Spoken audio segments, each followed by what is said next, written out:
Hi everyone, this is Rachel from StudioUs with a special Crafternoons edition of our at-home art lessons. We've teamed up with Gadabout to create this adorable little hanging banner. You can make it say whatever you want in this lesson, so go ahead and start planning that out. We're going to sew up the sides and attach a string to make it hang. And one thing to notice right from the get-go, notice that we only have room for about 4 lines of text and really only 3 or 4 letters in that space, so plan carefully.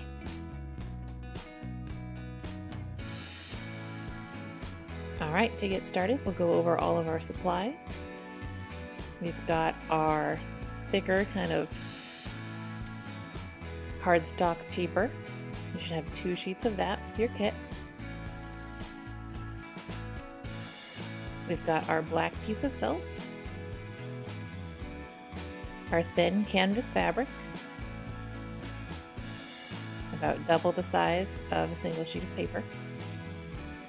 We've got our stick to get everything held up at the end, and we've got our letters for our template.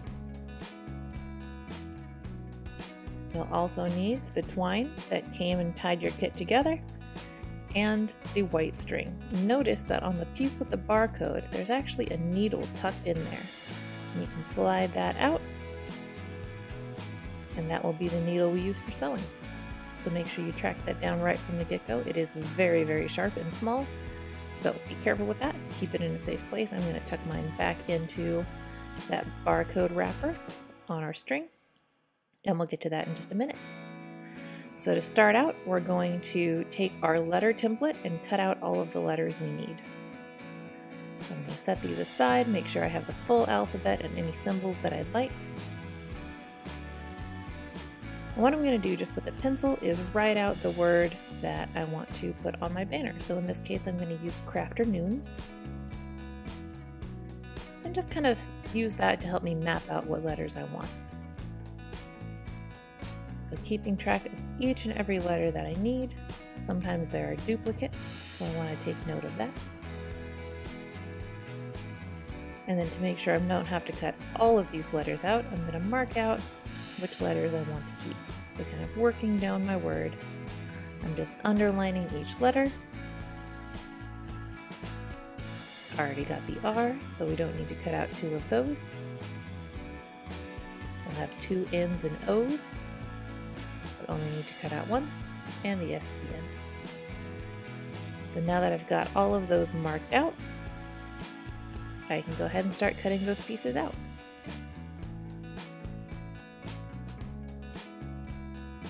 So I like to do a rough cut first. I'm going to take my scissors and just kind of really roughly hack apart the pieces that I need. So I need the E and the F. I'm going to cut those out. Get the A as well, and just kind of separate these out into individual letters. That way they're easier to cut out and I'm not trying to work around that entire sheet.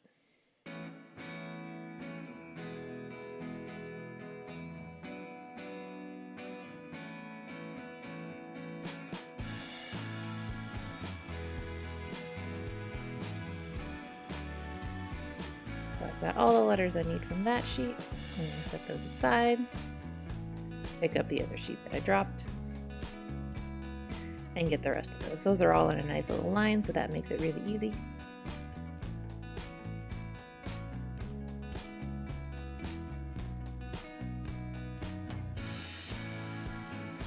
Separate my last few out,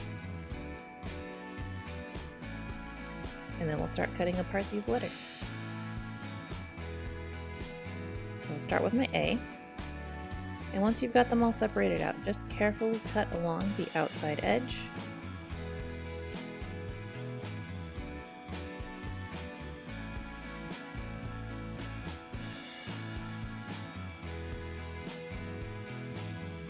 Notice that I cut the bottom off kind of flat across the bottom of the letters, and now I'm going back to get that little set in part. I'm also using the middle of my scissors to get to a corner. I don't want to use the tip of my scissors at a corner because that can rip the paper. And to get these little inside bits, a good trick is to fold your letter in half. So I'm going to very carefully make sure everything is lined up, fold my letter in half, and then I can just snip out that middle bit. And it's the same on both sides. So we can cut that out. And that'll work for other letters like P's and R's and O's. The Q's a little tricky, so if you're using that one, be careful for that little inside edge on the Q. But we'll go ahead and cut the rest of the letters out. I've got them all lined up. I don't have the duplicates cut out, of course, but I did mark that there is more than one needed, so I marked the number of letters that I need, in this case 2 for the O, the N, and the R. And now we're going to start tracing these onto our black felt. This can be a little bit tricky, so there are a few options we have. If you have white chalk, you can use that to mark out your letters.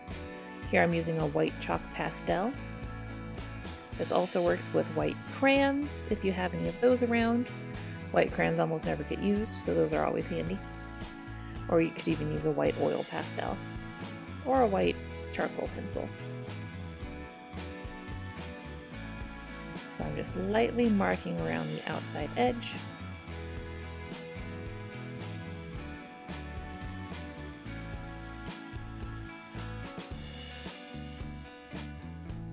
Making sure to hold my letter in place as I go around, and then I've got a nice trace.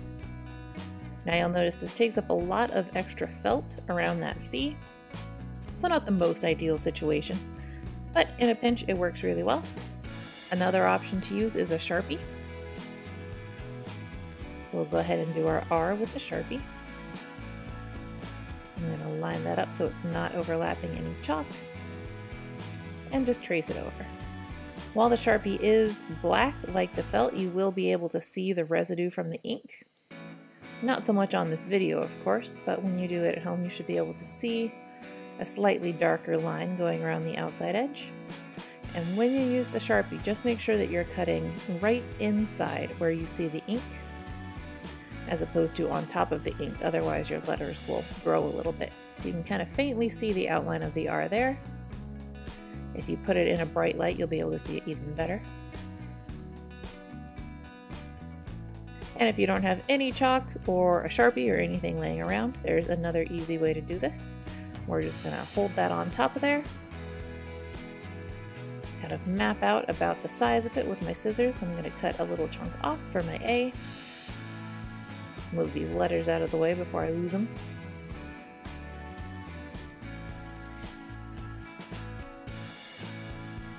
So I'm going to snip out the area of fabric that I need to cut that A out.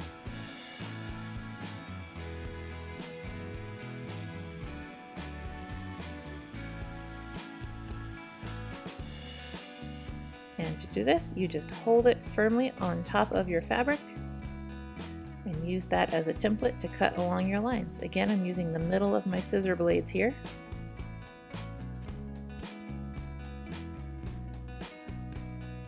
Now we'll just trim along the outside edges just like we did when we were cutting the paper.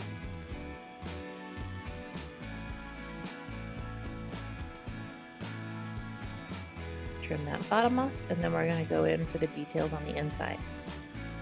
So here I'm just cutting up into the fabric until it hits that center cross line, and then working my way across.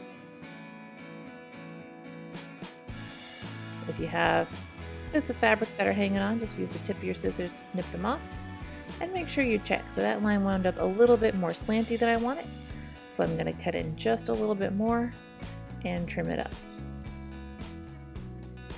If something really disastrous happens, don't be afraid to trace another copy. To get the inside of that A, I'm going to fold my letter in half just like I did with the paper. But you'll notice that it doesn't line up exactly because the paper template has to kind of wrap around, so it's not lining up right where you need it. So I'm just going to snip into that center, right where I had the bottom line. And then as carefully as possible, I'm going to start trimming out that center area. So now that I've got a little hole in there, I can get my scissors in there and just kind of snip away what's left of that middle. Again, being very careful to hold my template in place. I've got the middle out. I'll do a little extra work to clean up that space. When I look at it, it's still a little uneven, so I can go back and do some finishing touches on that center area to make it look nice and neat.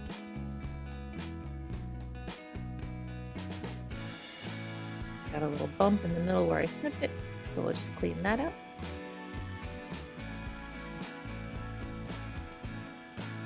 Make sure everything's lined up. I'm going to do one last little trim by folding it in half and make sure that everything's even. And I'm just doing tiny little snips. I don't want to do anything big. And we've got our letter. So we'll go ahead and cut the rest of our letters out after tracing them onto the felt. And there we have it, Crafternoons.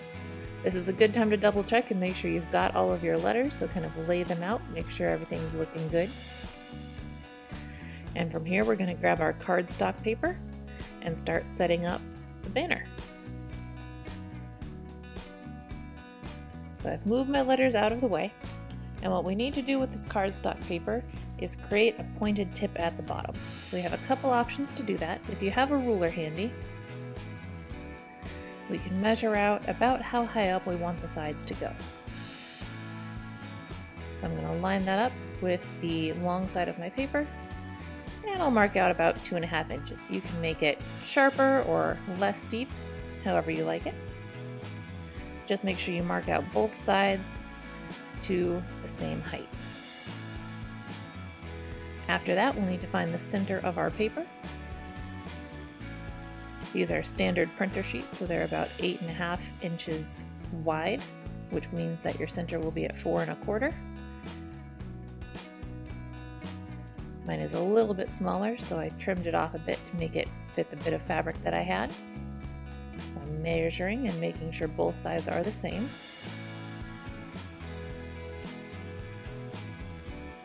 Move mine down just a little bit, but all of yours should be 4.25. And then I'll use that ruler or a straight edge to mark out the lines to create the point for the bottom of my banner.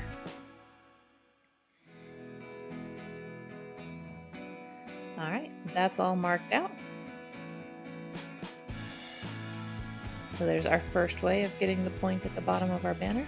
If you don't have a ruler to measure the center of your paper, there is a second way. Simply fold your paper in half, long ways, or hot dog style as we all learned in kindergarten. And then I'm going to guesstimate about how high up I want it to go, make a little mark, and I'll mark the other side as well. I'm just going to double check both sides, make sure they're even. From there you can use any straight edge you've got, even another piece of paper, and just mark out your lines, connecting that center and bottom point to the raised edges to get that nice little pointy bottom. Now we don't want this ridge showing up, so I'm going to crease it back the other way, fold it a little bit, and I use the side of my thumbnail to kind of press that down so I get a nice flat sheet again. And there we go. So comparing these, they're not identical. To cut them out, I'm going to stack both of my pieces of paper on top of each other, making sure they're stacked perfectly on top of each other, no little corners sticking out. I'll then cut off the excess,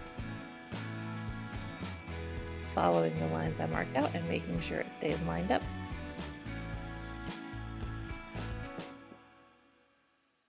Get the other side. And there we have it. We've got the template for our banner ready to go.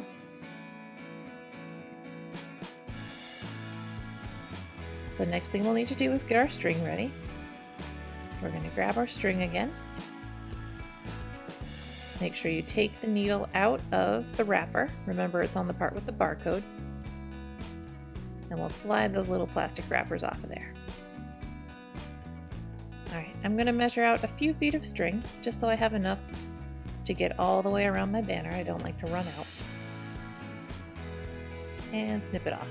You should have plenty of string to complete this project. Now we're using embroidery floss for this, and this is made up of multiple little strings. So what we're going to do is actually separate this out. So we just want one of those strings. We're going to pull the rest away. It can be a little tricky. It tends to bunch up a bit, as you can see there. So just carefully keep gently pulling down. And as it bunches up, it actually helps to pull a little tension on the opposite side of the string. You can see it kind of building up, but we're getting that one string out of there. And there we have it. We've got one single bit of embroidery floss. The rest is there if you need it. That way you don't have to cut another length of string. You can just keep pulling little strings off of that guy if you need them. And the other benefit of just using one string is it's very much easier to thread your needle. So we'll just take that one little bit of string, poke it on through, and pull through. You want a nice long tail. Make sure as you're sewing that your string doesn't double up, but also give yourself a nice long tail so it doesn't fall off your needle. Alright, so we've got our canvas fabric folded in half evenly, and we've got one piece of our template. I'm going to kind of eyeball where I want this to land. So I want to leave enough room at the top that we can fit our dowel in there to hang it at the end. And I want to leave enough room on the sides that it can fold over evenly on both sides. Once I've got it in place, I'm going to start folding the fabric over and creasing it down around the edges of that paper. This canvas is going to crease really nicely, so just press down firmly, make a little crease, and it will hold its shape and kind of help you keep track of where you want that template to go. So I've got both my sides creased down. Unfolding my fabric, I'm going to crease down the long edges. I won't be able to go all the way down since I don't have my other piece of paper in place yet, but I'm just kind of marking out this first one. So again, wrapping it around the sides, you should have between 1/4 and 1/2 inch of fabric wrapping around, and creasing it down firmly so that it stays folded and in place. I like to use the side of my thumbnail to press down really hard. It's really helpful at getting a nice sharp crease. But we'll get that all folded down. And now we're going to sew all the way along the edge. So starting there, we'll fold that over and sew along. If you happen to have a glue gun, you can make this a lot easier on yourself and just glue it down. So kind of lift the fabric up, put a bit of glue on the paper, then fold it back over itself. That'll go very easily.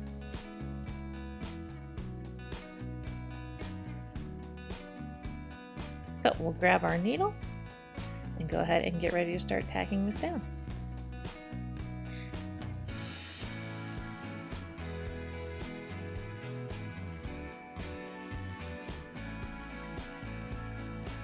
There we go. I'm going to start at the point since that's a nice easy area to hold everything down on, and it's going to help keep everything centered. I'm starting from the back side, so I want to push my needle through from the back out the front. I'm going to leave a nice long bit of tail coming in on that back side, and that'll allow me to tie this on. I'm going to set up my first stitch, so going back in from the front into the back. You are pushing through the paper, so it's going to be a little bit stiff, but it should go very easily. I'm going to pull that tight, making sure I hold my tail in place. Set my needle in a safe location. And then using that tail, I'm going to double knot around the string with the needle on it so that it's secured.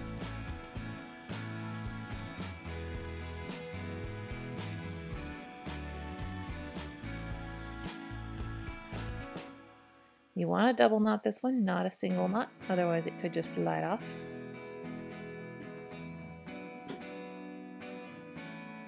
And from there we'll keep sewing around our edges. So I'll tuck all my strings inside, grab my needle again, And we're just going to work back and forth. So I'm going to keep going, push out from the back toward the front, and then pull back through. So I want to pull it all the way through. Be careful of tangles or getting snagged on anything. And once we've got all the string pulled to the front side, we're going to go maybe 1/4 inch, poke back through, and pull toward the back side. You can make your stitches as big or as little as you like with this one. You just want to make sure you're getting enough to tack that fabric down onto the paper.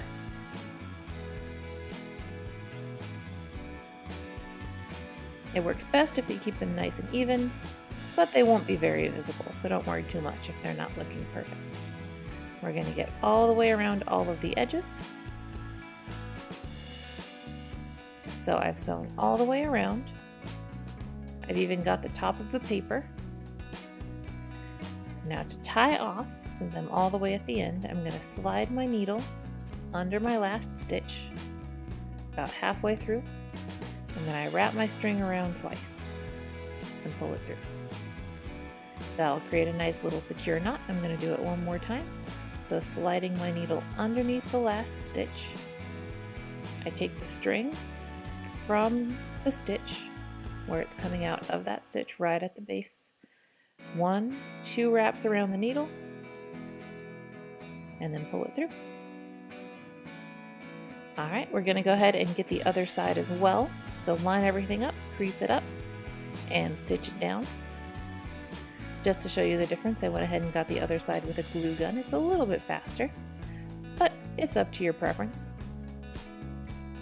And to clean things up, since I don't want a lot of excess, I'm going to use my scissors and trim off that big chunk of excess folded over at the bottom. That way everything's kind of evened up around the outside edges of our banner. So still leaving about 1/4 to 1/2 inch of fabric. There we go.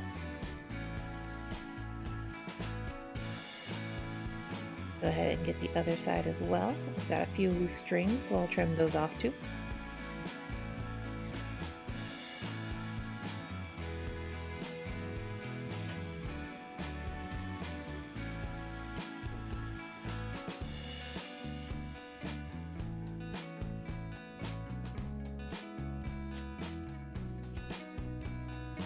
And there we go. So we can fold it over, make sure it lines up nicely. And we've got our banner just about ready to decorate. So make sure the sides up at the top are folded over. You can crease those down now. And we're good to go. Make sure your corners line up, everything's looking good. And now you just need to decide which side you would like to put the letters on. I think I'm going to use the side with the stitching. And we'll go ahead and get that set up. So grab all of your letters and lay those out again. Make sure you still have them all. If you lose one, don't sweat it. Just cut another one out of felt or try to track it down. I've got a couple cats, so when I lose something, it's gone forever.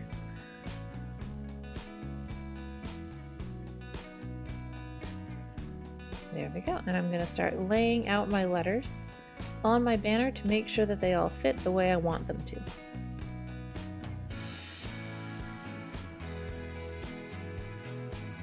So this is just to give you a rough idea of where everything should land. It doesn't have to look exactly perfect just yet. But you want to get all your letters on there to make sure that they all fit, that everything's looking good, and that you don't run out of room at the bottom.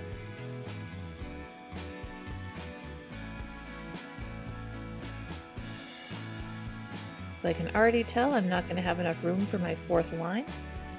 So I'm going to scooch up my 1st line and make sure everything's going to fit in there.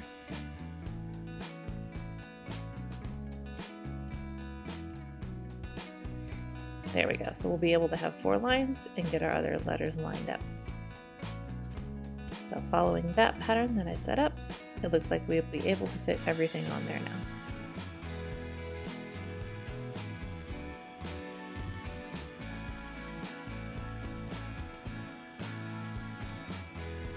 Alright, now that I've got everything lined up, I'm going to start marking out where the bottoms of my letters should land. So I'm going to use a pencil, and just underneath the bottom of the letter, I'm going to give a little mark. I want to make sure it's kind of tucking underneath the felt. That way it won't show up on the white canvas once we put those letters on there.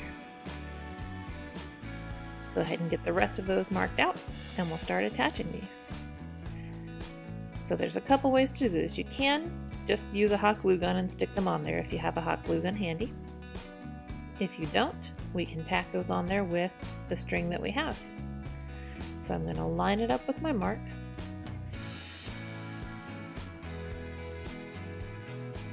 Make sure it's looking good. And then coming up from the bottom, sorry I kind of fell off camera here for a second. I'm going to poke my needle through the back, leave a little tail,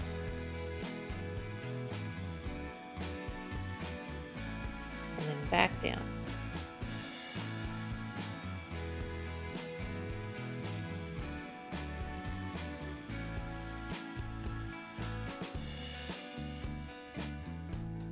Once we've got that poked through, we're going to tie on again.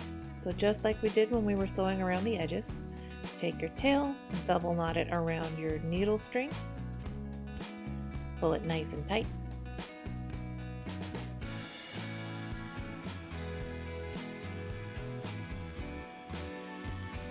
And there we go. So we're going to lightly tack down the rest of this letter. You don't want to put a ton of stitches. If you really like the look of the stitches, you can add more or less if you like.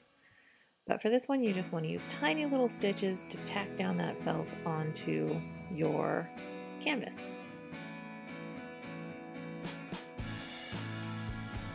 So I'll do about 6. I'm going to work through the center all the way up around the C.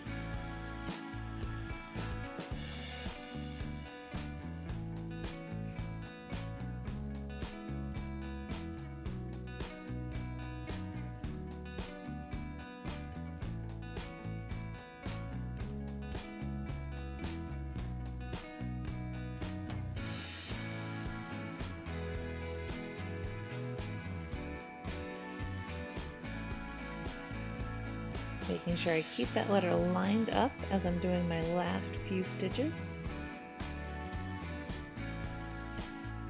The benefit to using the stitch technique instead of hot glue is that if you get it aligned incorrectly, you can always just snip off your stitches and retry. Whereas if you get the hot glue aligned incorrectly, it's pretty much stuck on there. I'll get my last little stitch. Back down, and there we go. We've got it tacked on really loosely. I'm going to go back and on my last stitch, just like we did to tie off sewing around the edges, slide my needle under the stitch, wrap around twice, and then pull through. One more time just in case, so I slide it underneath the stitch, leave it about halfway under the stitch, wrap around twice, and pull through. There we go. We can trim off our string now.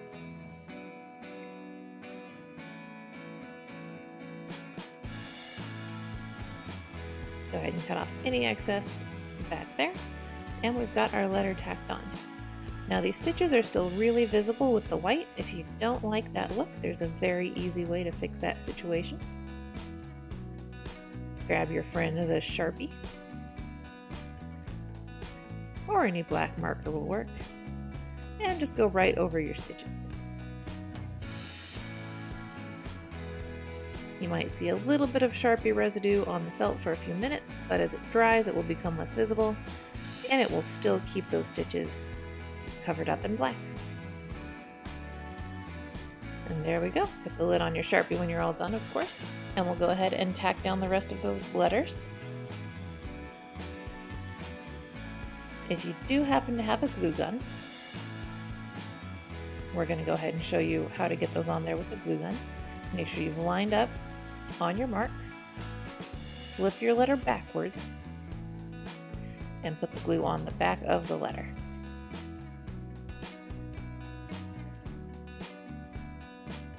Easy as that.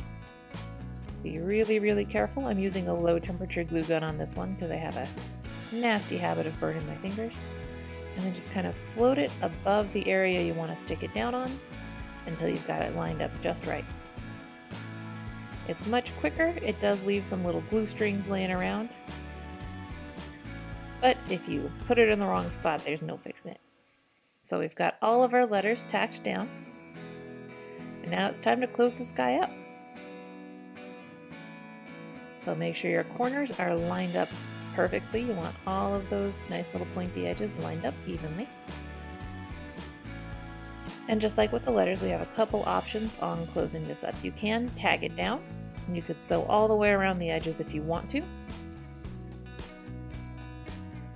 But for our purposes, I'm just going to tack down the corners. So I'm going to come in through the back side. If you want to hide your stitches, you can come in through the middle and leave a little tail in the center. It'll make it a little bit trickier to tie on, but it does make the back side look cleaner. And then when you do your stitch, you want to make it about the same size as that corner stitch, so it'll kind of hide that you're adding an extra stitch on there. If you don't care so much about how the back of your banner looks, you can just come up through the back, which is what I'm going to do. Leave a little tail. Again, keep it about the same size as the stitch going up into the corner. Pull back through the front to the back again, and we'll tie this one on. So once again, double knotting that string on there.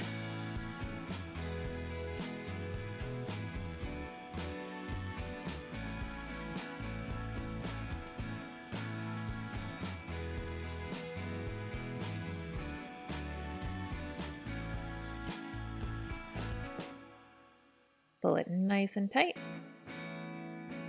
and then we'll go ahead and trim off the excess. We'll snip, and we've got our corner tacked down. So you'll do that on the bottom corners. You can also tack the corners at the top where the paper is. Make sure not to tack all the way at the top. You want to leave that little loop open so we can get our stick in there. But if you fold it over, you can see where the paper ends, and that's where you want to put your tack stitch. So right up there.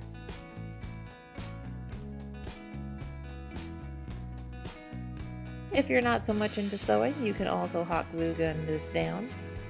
Just put a little strip of glue around the edges and stick it down. Easy peasy. A little strip of glue along the edges. Again, I'm being careful not to go past the edge of the paper. I want to leave that loop for my stick. So don't go all the way to the top. You want to leave at least a ½ inch at the top open so that you can get that little stick through there. And there we go, we've got it tacked down and ready to hang. So we'll go ahead and grab our bamboo stick. I'm going to press down my corners one more time just to make sure they're nice and creased.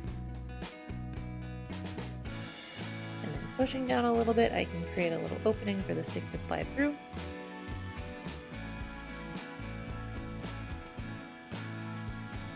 Using my finger to open up the other side so that we can get it going all the way through. Mine's getting a little stuck over there. You can see I've got some fabric folded over it, so I'm going to back that up. Try to use my thumb to guide it through. It can be a little tricky. So opening up that hole. You can see I've got a couple strings stuck on my stick, so I'm just going to slide those off real quick.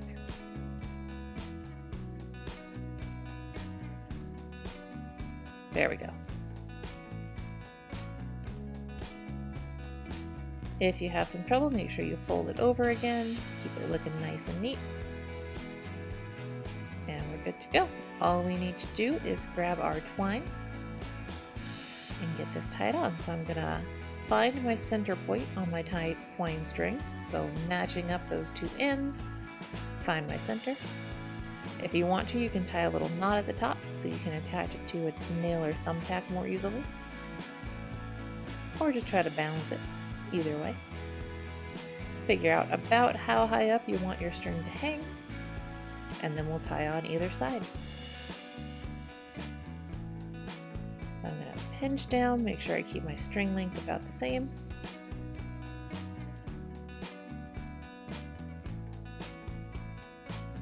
And we'll tie a little knot on to keep it hanging. I always like to double knot because I like things secure. There we go. And you know, try to be careful. Don't let your banner slide off your stick, otherwise you'll have to put it on like I just did. So we'll balance that out again, and we'll tie on the other side.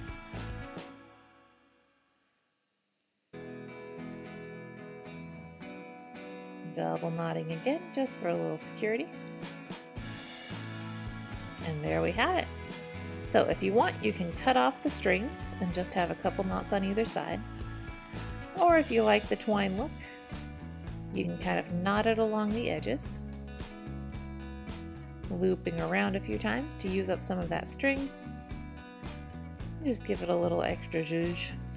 So harkening back to our days of making friendship bracelets, kind of keep tying knots along either side, and once you've got enough where you like it, trim off your strings. And there we have it, we've got a finished banner.